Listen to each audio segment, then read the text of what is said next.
How are you doing today? Today I want to talk about being authentic. It is so important to be authentic. What does authentic mean? It means to be true to yourself, to really understand who you are. God created us all uniquely. We are all like snowflakes. We all have a different blend of who we are connected to God. But we have an original self, a person, a passion, a conviction, the way we want to live our lives. But as Steve Jobs said in one of his speeches, he said, you've got to be really, really careful that your vision, your dream is not crowded out or silenced by other people's opinion. It is really important that you know who you are. To be authentic is to be in touch with who you are yourself. I remember when I was growing up in Ireland, I learned to play the guitar this way. I was in Ireland, what is very common in Ireland back then, I don't know if it's so much today, but is a bar, a pub, is a place where the community would come together, have a few drinks, but they would communicate and converse, and it was great. And I was working at the time as a butcher in a place called Quinsworth, and one of the guys in there, his name was Noel, could play the guitar. And so we would go to the bar or the pub where we would go as a staff of people that we knew and friends who we worked with. And Noel would bring his guitar and start singing songs. And the joy it brought to the pub, to the environment, people would sing along with these songs, we would sing along. It would make an amazing atmosphere based upon this guy's ability to play the guitar and sing the songs that he wanted to play. I looked at that and felt like that resonates with me. I like that. I like how it makes me feel. I also like how it makes everybody else feel. And so as a result of that, I started to learn to play the guitar. And so in my room at night, I played the guitar, and and at the time my singing was bad, and the sound of the guitar was bad. And my brother and I slept in the same room, and he would look at me at night and he'd say, "Oh no, I have to listen to you and your croaking voice." And he'd say, "You know what my favorite sound is, Chris? When you walk out that door, bang, the door closes, you've given up playing the guitar." That wasn't very encouraging, but that's what I lived through. Wayne Dyer said something. Wayne Dyer said, "Do not die with your music in you." And what that meant was that, don't go through your life without figuring out who you are, and then learn to play your music, whatever that is, art, whether that is in relationship building, whether that's mathematics, whether that is whatever fulfills your life, exploring the outdoor life, whatever really is important to you, is to explore that and develop that within yourself and build your life around that. And Wayne Dyer said it is so sad that so many people have died without recognizing their feelings, their authenticity, because they never spent the time to do that. And what the guitar does for me is it connects me to my feelings. The guitar does for me is it allows me to understand songs. I only sing songs that bring something to me, that have meaning to me, and help me get in touch with my feelings, and to establish my life around those things. And really, that is how you need to be. That's how you need to build your life. And the question you need to ask yourself: what is your vision for your life? What is your aspiration in life? What are you building, working towards? Why it's important to have a vision And if you believe in the power of the subconscious mind, which I'll get into a little bit more, is that God has endowed us with this. And when you envisage something and you see it, then in your mind's eye and in heaven or in the imagination, and nothing can be established without going through those parts of your brain, it's established in the imagination. That, whatever that is in your imagination, but it really is a reality, and your goal now is to walk towards that, to make it a reality. Once you see it in your mind's eye, once you see it in your imagination, once you understand this is my vision, my life, my goal, then it is a reality. You just got to work towards doing that to make it a reality. You know, in 1 Corinthians, and it takes tremendous wisdom to do that and work towards that. And what I want to look is that in 1 Corinthians, chapter 2, Paul talks about this. He says, when I came to you, brothers, I did not come with eloquence or superior wisdom, as I proclaimed to you the testimony about God. For I resolved to know nothing while I was with you except Jesus Christ and him crucified. I came to you in weakness and in fear, and with much trembling. My message and my preaching were not done with wise and persuasive words, but with a demonstration of the Spirit's power, so that your faith may not rest on man's wisdom, but on God's power. Paul talks about, I know I'm talented, I know I'm gifted, but man, I came to you in fear, because I know if I rely on my man's wisdom, it's destructive. I want to rely on God's wisdom and God's power. He goes on, we do, however, speak a message of wisdom among the mature, but not the wisdom of this age or the rulers of this age, who have come to nothing. No, we speak of God's secret wisdom, a wisdom that has been hidden and that God has destined for our glory before time began.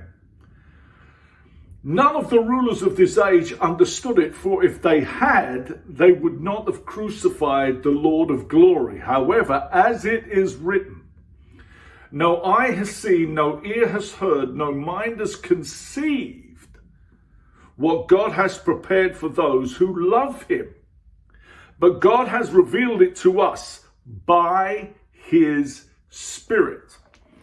Some people speculate that what Paul is talking about is heaven. It's not heaven. It's here on this earth. And Paul says, I know what man's wisdom results in. It results in it's not wise. They miss Jesus. They miss the good things in life. When you're so focused on yourself and you're using all the feelings that are of the world, not of God, you can miss the blessings and the most amazing things on this earth when you trust in man's wisdom. And then he goes on to say that there is a wisdom that is available today. But it is when you trust, and it goes to the point that there is a wisdom no eye has seen, no ear has heard, no mind has understood the things that God has in store for you. You. And it will be revealed to you through the Spirit.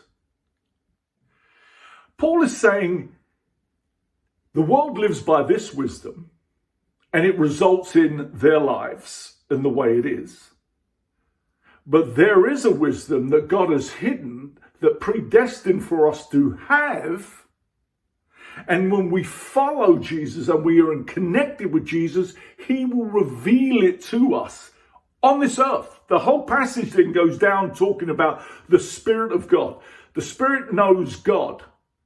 And the spirit of a man, there's nobody knows a man better than the spirit of a man. Well, that spirit knows God. And it goes down and talks about the value of the Spirit. Then it goes down to say that we have the mind of Christ.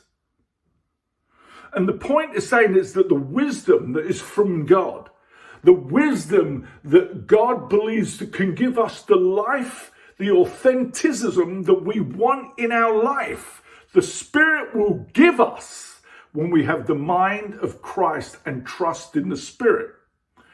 Now, the challenge for us is then, well, how do I get that? Where do I get the wisdom with that? The wisdom that you're looking for and the vision you're looking for is within you. It's already there. The DNA, spiritually, and your life is already there. When you were born, God put it into you. The challenge for us is to allow our subconscious to percolate that vision, that desire within you. And if you don't purposefully develop that, it's dormant in your life. And you need to work and develop your life, your vision, your feelings, and understanding what God has in store for you. And the vehicle that gets us there is Jesus. The vehicle that gets us there is the Bible, gets us into a frame of mind of thinking in the metaphysical world, beyond our physical world, is into the spiritual world and being able to tap into the world, the unseen world. The power of our life is in the inner world. Men who have developed themselves and grow, they're obsessed with the inner world and understanding the inner world. People who don't develop, they're obsessed with the outer world, what they see in the physical world. And they get wrapped up in that. Our social media has turned the world into this impulsive world. This turned into getting these likes and how important that is. And it's fluff. And that they live by what every impulse that people say and lies that people perpetrate. And what glossiness is out there. And then they feel like that's life. And they believe that. And that's what they pursue. But God says that wisdom is of the world. The world of wisdom is inside you, but you've got to understand your authentic nature, and then you need to be able to tap into that, into your subconscious mind. The subconscious mind is connected, what I understand is connected to the network of the world. It can bring you information that's in another world, somewhere else in the world, and when you allow it to happen in your life, it will bring resources, information to you that you could think are coincidence, but they are. It is the work of your subconscious mind. Like a magnet, when you pay attention to it, it draws things to you. God will give you whatever you need to achieve it. So the challenge then for us is, how do we work with God? Paul says in 1 Corinthians 3, we co-work with God. How do we do that? How do we get in touch with that? Well, here's some suggestions I have. And one is that you understand your feelings. Your feelings, those feelings, how strong they are, and with your vision, bring about the power, the insight, the understanding of what you want to do with your life. There's positive feelings and there's negative feelings. Both cannot be in the mind at the same time. And your conscious mind is the gatekeeper. It allows you decide what's going to go into your subconscious mind, which is like a garden that will flower any harvest that you want. And whatever you want in your life, it will produce whatever you want in your life. But you have to intentionally do this. Otherwise, if you are not intentional about it, the feelings of this world and the thoughts of this world just go in through the gatekeeper and plant these weeds in your garden that fill your life with negative feelings. And so here are the feelings, like the 7 top negative feelings and then the positive ones, which are the ones you need to focus on. And I'll talk about that. The negative feelings are fear, jealousy, hatred, revenge, greed, superstition, and anger. Those are the negative feelings. And if you find your feelings and your thought patterns identifying on a daily basis with that, and you think, well, I'm not really that fearful, the chances are, if you're not purposefully working and intentionally working on other areas of the positive, faithful aspects of your life, then you're just out of touch with what's going on in your life. You understand what kind of things do you feel when your money is you're going short of money? What kind of person are you with that way? When someone does something not good to you, are you revengeful? Are you jealous of people when they're doing well? Or do you celebrate with their victories and what they're doing? Are you superstitious? That you sit there and you constantly think, well, there's something else going on behind that I know that I don't understand, and that's why they're getting what they're getting. Do you get angry a lot? When things don't get your way, you just have this rage. I remember I worked and was a really good friend, a guy who taught me to box. And he had a real temper issue. And I remember his son, in a part of Ireland, was in a park that people were fighting with, or it wasn't going well. And the dad got a message of this and took off in his car with a stick that was the leg of a chair, really heavy, with some metal running down there. And he went down to this field, and thank God these people had left his son, because I know him. He would, with an absolute rage, his mind would blank, and he would have killed them because he had no control over his temper. I mean, what kind of person? Greed is another one. People, you invest and you develop, but then when things start to do well, you get greedy. You just get filled with, I want more. And people lose so much in their life because of just sheer greed.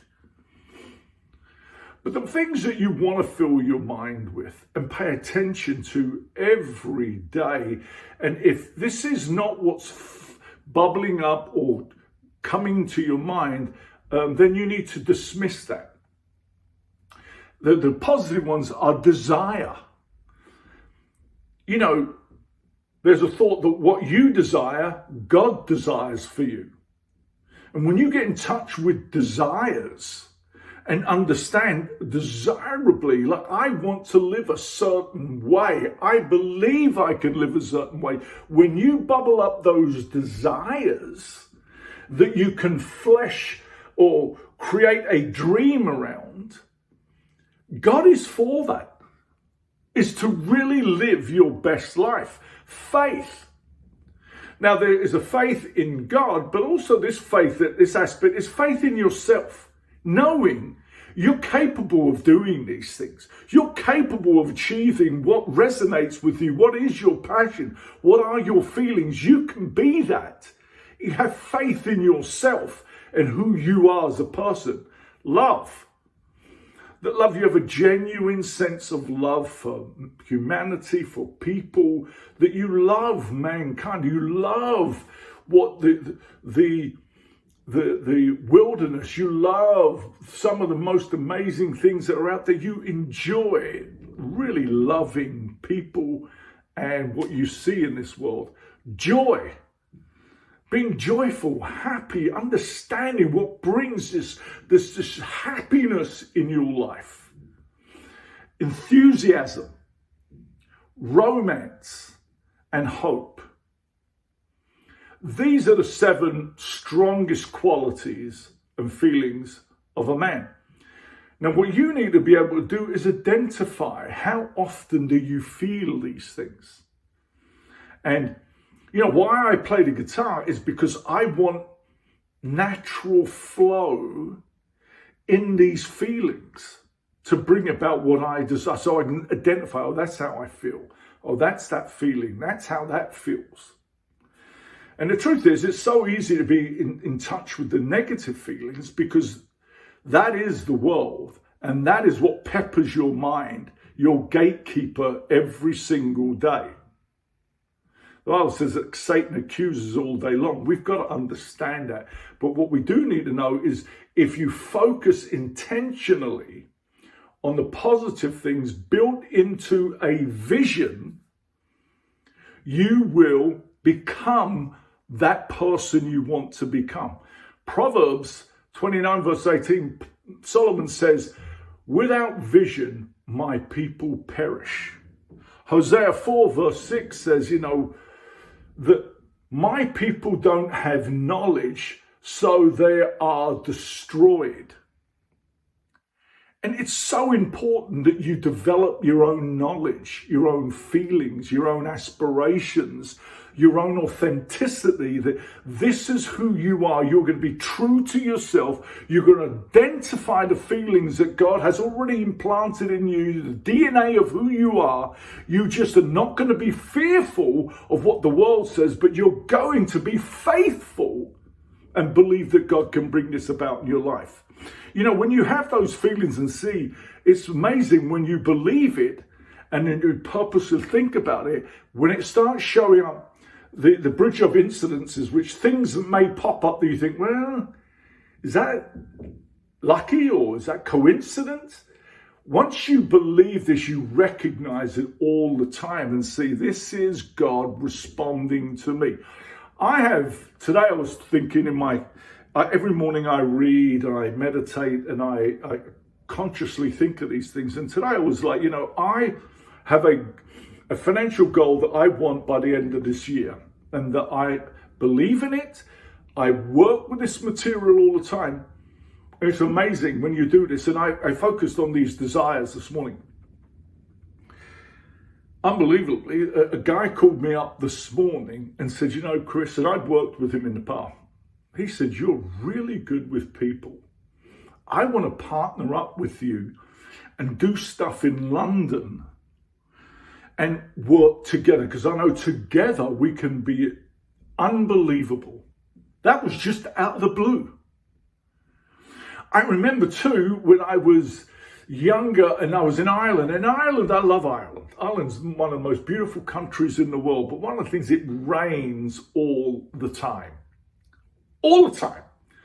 And I thought to myself, I was thinking when I was 18, I went to Spain and it was beautiful, Spain and the sunshine. I thought, I want to one day live in the sun, and just desired that in my life. I got into the ministry in London, and what was targeted for me was to go to Manchester, which is a city in England. And again, it's the same weather. England is cold and it's rainy. But things changed. And what was changed, and I had nothing to do with it, except those were my desires. And that God had created, I then was now sent off to Sydney, Australia, to go where I was sent as a missionary, to go to Sydney, Australia. And I remember to this day, flying in the aeroplane, coming into Sydney, Australia, and I just was in awe of it, that seeing the coastline and just seeing how beautiful it was. And then I was looking down, and as we were getting closer, and I could see houses, and I could see all these blue spots at the back of houses. And I said to the air hostess, I said, what are all those blue dots there at the back of people's houses? And she said, oh, those are all swimming pools. People have swimming pools in their houses everywhere here. And I thought, wow, unbelievable. I mean, unbelievable. And it was so beautiful to fly into Sydney, to see the Opera House, to see the bridge, to see the harbour. It was magical in my life. But I think God honoured that, because that was a desire that bubbled up within me. What are your desires? What are your passions? What is your vision for your life? Do you intentionally do it? Work with it. Now, perfection is dangerous, because perfection then thinks you've got to be perfect before you can go and do something.